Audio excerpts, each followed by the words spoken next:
Hello beautiful people, welcome to my channel. Today we're going to be talking about Carmen from the Sisterhood of the Traveling Pants for the 20th anniversary of the film. If you enjoyed this video, please make sure you like, comment, and subscribe and share. The Sisterhood of the Traveling Pants is a Y2K film about a group of friends who find a pair of pants that fit all of them despite the fact that they're all different sizes. They use their connection to the pants to keep them together during the summer while they're separated for vacation. They agree to write to each other to let each other know how their summer's going. While all the friends from the Sisterhood of the Traveling Pants are great, today's focus is going to be on Carmen. Carmen is the writer of the group. She is honest, passionate, and opinionated. In the beginning of the film, we see Carmen crying on the phone because her mother and her father are divorcing, and she's upset about him leaving the house. Carmen's vulnerability was so relatable because anyone who has ever experienced being close to their parents and having their family dynamic change can understand how triggering that scene was.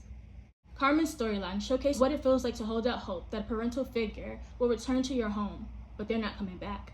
Carmen travels down south to visit her father and to meet his new family, but despite her efforts to fit in, she simply doesn't because she and her father's new family don't click. She quickly notices how her father has changed, and the things they used to connect on, they simply don't relate to anymore. She's also very fiery, and she notices that her father's new family is a bit more polished, so she begins to stick out like a sore thumb. It also doesn't help that her father is barely spending time with her. So he invites her to South Carolina and is making her feel isolated because he himself isn't present and continues to encourage her to hang out with new people that she doesn't connect with, which in my opinion felt like betrayal because it comes off as though he's pinning her off to other people, thus treating her like an afterthought. Throughout the movie, it appears as though Carmen's father invited Carmen to his wedding simply out of obligation, rather than actually wanting her to be a part of his family. Tension comes to a head when Carmen has a huge outburst once she sees that he's not upset at the fact that she didn't make it to dinner.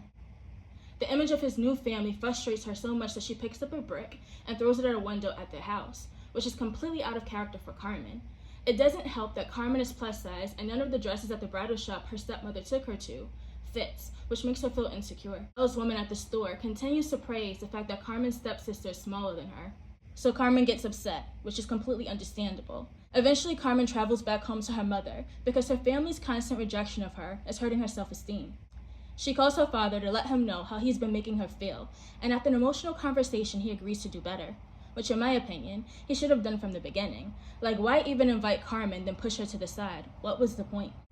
Carmen eventually travels back down south in time for the wedding, and her father's family finally accepts her and makes space for her. What makes Carmen's storyline so important is that it talks about the importance of belonging and honoring your voice.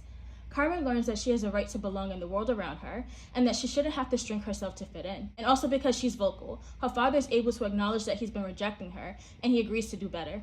Okay, that's it for this video. Please let me know what you think about Carmen's storyline. How do you feel about the 20th anniversary of the Sisterhood of the Traveling Pants? I personally feel like the movie is underrated. It doesn't get the attention that it deserves, so we're gonna give it the attention that it needs. If you enjoyed this video, please make sure you like, comment, and subscribe, and share if you care. Bye-bye.